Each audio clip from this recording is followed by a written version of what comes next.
Hello दोस्तों, आपका स्वागत है हमारे यूट्यूब चैनल पर। और आज हम आपके लिए एक और वीडियो लेके आए हैं जिसके अंदर हम बात करने वाले हैं अभी आपकी हरियाणा एनएचएम जो आपकी सीएचओ की वैकेंसी आई है उसके बारे में ये वीडियो है।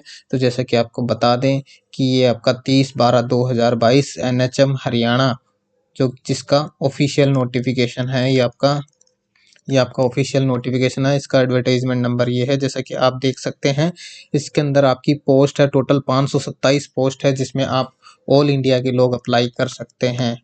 ऑल इंडिया के कोई भी रजिस्ट्रेशन हो आप अप्लाई कर सकते हैं।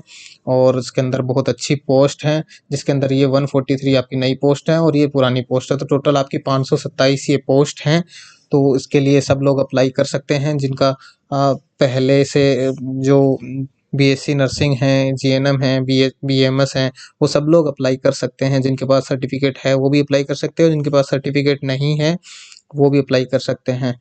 तो अब आइए देखते हैं पूरी डिटेल में हम इसके अंदर कहाँ से कितनी पोस्ट हैं और कैसे कितनी क्या फीस है, ये सब हम इसको डिटेल में देखते हैं। कितनी एज चाहिए, क्या चाहिए, सब क्या क्या है रिक्वायरमेंट, क्या सैलरी रहने वाली है। तो टोटल आपको सैलरी की बात करें तो इसमें 40,000 जो सैलरी है वो रहने वाली है। उसके अलावा आपको 5 साल के बाद में सारे अलाउंस मिलने वाले हैं, जिसके अंदर जैसे डीए हो गया, आपका एचआरए हो गया। उसके बारे में भी हम बात करेंगे अब इस वीडियो में डिटेल में कि कैसे-कैसे क्या-क्या होने वाला है। तो आइए शुरू करते हैं।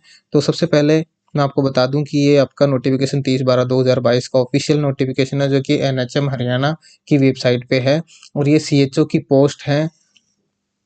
तो इसमें ये टोटल जो आपकी पोस्ट है वो जैसा कि आप देख सकते हैं,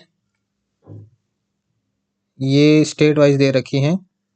ये अम्बाला, भिवानी, फरीदाबाद, फतेहाबाद, गुरुग्राम, हिसार, झज्जर, जिंद, करनाल, कुरुक्षेत्र, मेवात, नारनौल, पलवल, पंचकुला, पानीपत, रेवाड़ी, सिरसा, सोनीपत, वायनाड, ये सब हैं। टोटल 527 पोस्ट हैं, जिसमें जनरल की 93 हैं और एससी कैटेगरी के 142 हैं और बीसीए के अंदर 77 हैं और बीसीबी के अंदर 53 हैं और जो ईएसएम जनरल है उनकी 30 है, ईएसएम एससी है उनकी 26 है, ईएसएम बीसीए है 21 है, ईएसएम बीसीबी है उनकी 30 है और ईडब्ल्यूएस जनरल के लिए 38 पोस्ट हैं और फिजिकल हैंडीकैप्ड बीसी कैटेगरी के लिए 9 है, जनरल कैटेगरी के लिए 5 हैं और ईडब्ल्यूएस पीएच कैटेगरी के लिए 3 पोस्ट है। तो इस तरह से ये टोटल पोस्ट हैं, जैसा कि आप देख सकते हैं। उसके बाद में हम आगे देखते हैं वीडियो के अंदर क्या क्या दे रखा है। तो यहाँ पे दे रखा है eligible candidate are required to apply online. आपको जो भी एलिजिबल कैंडिडेट है वो आपको यहाँ से हरियाणा जो NHM haryana.government.in वेबसाइट से आपको फॉर्म भरना है। Below mention schedule for filling application form OMR based exam document verification and counselling. इसके अंदर आपका जो आपको फॉर्म भरना है, पहले ऑनलाइन फॉर्म भरना है, उसके बाद में आपका OMR बेस्ड एग्जाम होगा, यानी आपका ऑफलाइन एग्जाम होने वाला है। उसके बाद में डॉक्यूमेंट वेरिफिकेशन और काउंसलिंग भी होगी। तो ये आपकी जो फॉर्म की ओपनिंग डेट है वो आपकी 1 जनवरी 2023 यानी शुरू हो चुके हैं, आप लोग भर सकते हैं फॉर्म। क्लोजिंग डेट है, लास्ट डेट इसकी 14 जनवरी 2023 है, शाम को 5 बजे ये बंद हो जाएगा। Date, time and venue 29 Jan 2023 Chandigarh में आपका एग्जाम रहने वाला है 10:30 से 12:30। ये सारा शेड्यूल आ गया है, पूरा सब कुछ जनवरी के अंदर सारा सब कुछ हो जाएगा। जो आपका एग्जाम है रिटन एग्जाम होने वाला है ऑफलाइन, जैसा कि आपको बता दिए। ये 29 जनवरी को आपका एग्जाम होने वाला है, यानी आपको 1 तारीख से आपका फॉर्म भरा जा रहा है, आप फॉर्म भर सकते हैं। 14 तारीख तक आप फॉर्म भरे जाएंगे, उसके बाद 29 को आपका एग्जाम होना है। उसके बाद में information about actual venue centre for OMR based exam will be sent through SMS to candidate 1 day before exam. आपको जो वेन्यू है आपका 1 दिन पहले भेज दिया जाएगा। उसके अलावा आपको जो एडमिट कार्ड है उस पर सब कुछ देखने को मिल जाएगा। Their contact no at their contact number provided by them in online application form as well as same will be made available on admit card। जैसे कि आप देख सकते हैं ये एडमिट कार्ड पे भी अवेलेबल होगा 1 day in advance of OMR based exam. 1 दिन पहले कम से कम होगा, पहले भी आपको बता सकते हैं। एडमिट कार्ड आ जाएंगे लेकिन 1 दिन पहले तो आपके पास आ ही जाएगा। और चंडीगढ़ में एग्जाम होने वाला है तो आपको उसी हिसाब से प्रिपरेशन कर लेनी है चंडीगढ़ के लिए, जो लोग दूर से हैं, क्योंकि ऑल इंडिया के लोग अप्लाई कर सकते हैं। तो जहाँ से भी आए 1 दिन पहले आपको आपको मतलब जैसे भी जाओ आपको 29 तारीख को चंडीगढ़ पहुंच जाना है, फिर सेंटर का आपको मिल ही जाएगी information. Information related this advertisement will be sent through SMS. Therefore, candidates are advised to provide their own functioning contact number, which is always available with them for most of time. तो आपको ऐसे number provide करवाने हैं जिसपे आपसे contact किया जा सके, क्योंकि जितनी भी इससे रिलेटेड इन्फॉर्मेशन होगी वो आपको मैसेज से कर दिया जाएगा। उसके बाद में आगे चलते हैं। Academic qualification. एकेडमिक क्वालिफिकेशन की बात करें तो कौन कौन इसको अप्लाई कर सकता है, तो BAMS और बेसिक BSc नर्सिंग या post basic BSc nursing degree holder who have completed their 6 month mid level health provider bridge course programme on certificate of community health for nurses BPCCHN from IGNOU and any university और institution side by state. यानी जो BMS या फिर basic BSc nursing या फिर post basic BSc nursing वाले जो लोग हैं जिनके पास में 6 मंथ का ये डिप्लोमा है, वो लोग अप्लाई कर सकते हैं इसके लिए।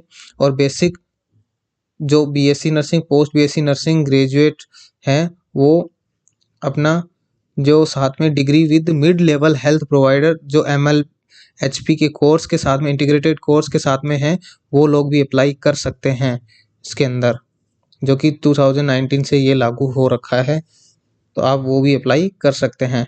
BMS और basic BSc nursing post basic BSc nursing degree holder, जैसे कि आप देख सकते हैं जो BMS है बेसिक BSc नर्सिंग और पोस्ट बेसिक BSc नर्सिंग वाले भी अप्लाई कर सकते हैं जिनके पास में ये सर्टिफिकेट नहीं है या फिर 2019 से पहले के पास आउट हैं।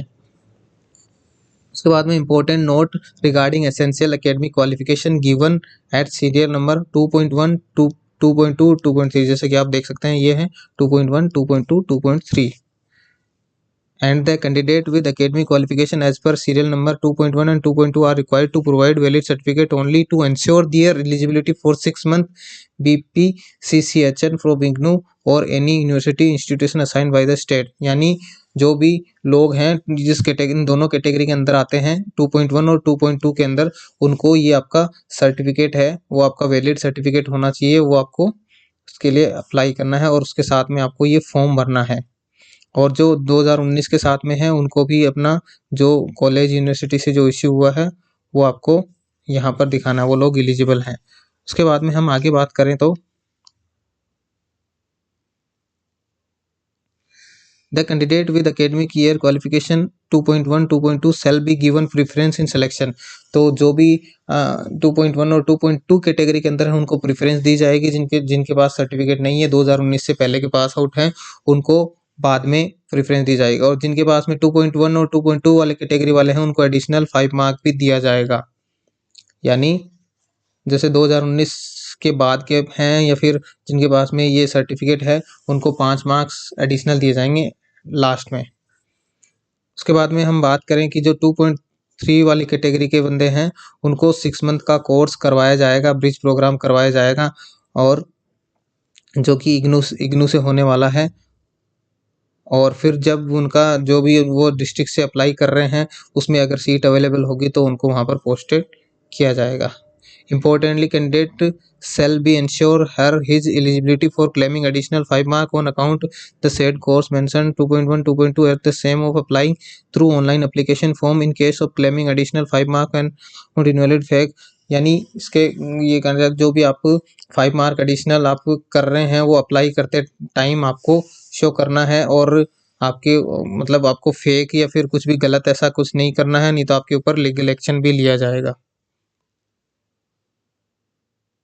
उसके बाद में अदर आपकी थोड़ी सी इन्फॉर्मेशन जो आपको पता होनी चाहिए वो ये है कि आपकी जो एज लिमिट है वो 18 से 42 साल के बीच में रहनी चाहिए, और एज रिलैक्सेशन जो भी है जो हरियाणा गवर्नमेंट के अकॉर्डिंग आपको मिल जाएगा। और आपको हिंदी और संस्कृत लैंग्वेज होनी चाहिए 10th क्लास तक कम से कम, मैट्रिकुलेशन तक। All selected candidate shall require to be registered with respective counselling of medicine Haryana state nurses midwife council और central council Indian medicine Indian nursing council new Delhi within 2 month after joining. यानी आपको 2 महीने के joining करने के बाद में 2 महीने के अंदर अंदर आपको हरियाणा गवर्नमेंट का जो आपको रजिस्ट्रेशन चेंज करवाना है। यानी कोई भी कहीं के भी हो, राजस्थान, दिल्ली, यूपी, जो भी लोग हैं अप्लाई करना चाहते हैं कर सकते हैं, और जो आपकी ज्वाइन करने के 2 महीने के अंदर अंदर आपको ये चेंज करवा लेना है। मंथली सैलरी की बात करें तो क्या मिलने वाली है इसके अंदर हम अभी देख लेते हैं। However, after Deloitte MLP comes CHO, she shall be entitled for monthly honorarium, which will be subjected to decision taken by Government of Haryana Health Department NHM Haryana from time to time, and he shall be abide by the subsequent improvisation updation direction made by Government of Haryana Health Department and NHM Haryana from time to time। यानी ये जो भी आपका जो आपकी salary होने वाली है वो आपकी हरियाणा गवर्नमेंट डिसाइड कर सकती है, चेंज कर सकती है, जो भी है उसके अकॉर्डिंग आपको अपडेट भी होगी। तो फी डिटेल की बात करें, सॉरी हम कुछ स्किप कर गए क्या, एक मिनट देख लेते हैं। हाँ चलो कुछ नहीं स्किप हुआ। तो फी डिटेल है वो कुछ इस तरह से है, जो आपकी ऑनलाइन अगर जनरल कैटेगरी से है तो उनकी 200 रुपये फीस रहने वाली है, और excluding general category physical challenge handicapped will with not less than 40% disability. तो ये सब है जनरल कैटेगरी के अंदर आने वाले। फिजिकली हैंडीकैप्ड के अलावा बाकी सबको 200 रुपये फीस देनी है। Physically challenge candidate belonging to general category who suffer not less than 40%, जो 40% से ज़्यादा है उनको 100 रुपये देने हैं। फिर ऑल रिजर्व कैटेगरी के लिए आपकी जो है फीस वो 100 रुपीज़ रहने वाली है। All the reservation benefit to be given candidate belonging to Haryana state only. तो ये जो कैटेगरी वाला जो रिजर्वेशन है वो हरियाणा स्टेट के लोगों को ही मिलने वाला है, दूसरे स्टेट को यूआर से अप्लाई करना है, यानी जनरल कैटेगरी से अप्लाई करना है। If any candidate submit more than one application in different district category, she he shall to pay requisite fee for each application separately, and his candidature shall be considered only against the application for which he appeared in the OMR based written exam. Requisite fee is required to be deposit online only, and no cash physical fees is allowed। यानी आप अगर दो state से अलग अलग जगह से आप भरना चाहते हैं, दो डिस्ट्रिक्ट से भरना चाहते हैं तो भर सकते हैं, लेकिन आपको एक ही एग्जाम के लिए एक ही सीट मिलेगी आपको, यानी आप जो भी डिस्ट्रिक्ट का आप देना चाहो वहाँ से आप सिलेक्ट कर सकते हो, लेकिन दोनों को फॉर्म अलग अलग भरना है, अलग अलग फीस देनी है आपको। ओएमआर में एक का ही एग्जाम दिया जाएगा। ओएमआर सीट है वो एक का ही एग्जाम दे सकते हो और एक के लिए ही फिर आपको फाइनल होगा। ऐसा नहीं कि आप एक एग्जाम से बहुत सारे ऑप्शन सिलेक्ट कर सकते हो, तो आपको एक ही डिस्ट्रिक्ट सिलेक्ट करनी है। अब है इम्पोर्टेंट नोट, देख लेते हैं। The requisite fees is non refundable. जो आपकी फीस है वो नॉन रिफंडेबल और नॉन रिइम्बर्सेबल रहेगी, वापस नहीं मिलेगी। In case the candidate fails to deposit request fees, अगर आप फीस नहीं जमा कराते हैं तो आपका फॉर्म कैंसिल हो जाएगा। In registered any candidate applies more than one time he she is required to deposit request fees separately इस एप्लीकेशन। ठीक है, ये सबको आपको अलग अलग अप्लाई करना है। Other important necessary formalities candidate last date for receiving online application is 14/1/2023 5 PM। ठीक है, district wise merit list will be prepared for the selection. District wise जो मेरिट लिस्ट है वो बनने वाली है। The post is non transferable and non deputationable. जो आपकी पोस्ट है वो नॉन ट्रांसफर और नॉन डेपुटेशन बेसिस पे रहने वाली। Selected candidate shall be posted at the sub central level health wellness centre in the district for which she he to be selected. यानी आप जिस डिस्ट्रिक्ट में सिलेक्ट हुए उसी पे आपको जाना पड़ेगा। OMR based written exam of 2 hour duration will be conduct which tentatively based on the below given syllabus as the programme information. जो आपका 2 घंटे का आपका एग्जाम होने वाला है वो आपको इस तरह से होने वाला है।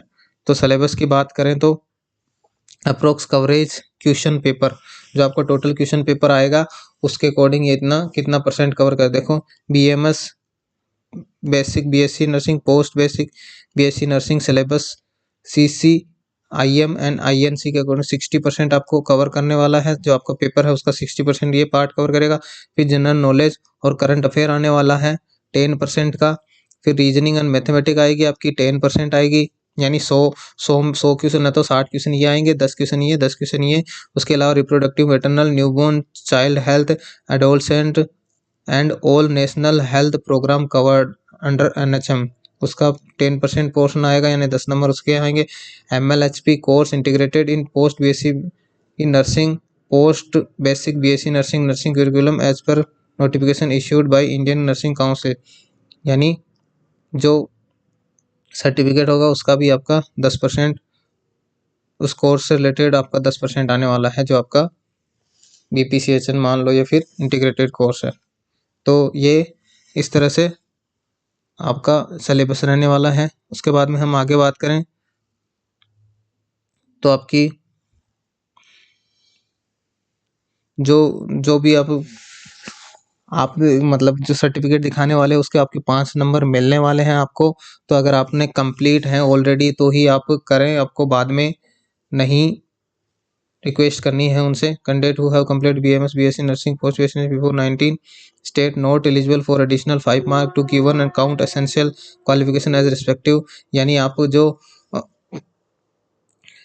19 से पहले वाले हैं उनको इंटीग्रेटेड कोर्स का कुछ नहीं मिलने वाला है। Candidate for claiming additional marks essential academic are required to attach copy. यानी जो भी आप एडिशनल 5 मार्क कर रहे हो तो आपको उसकी कॉपी अलग से लगानी है। After document verification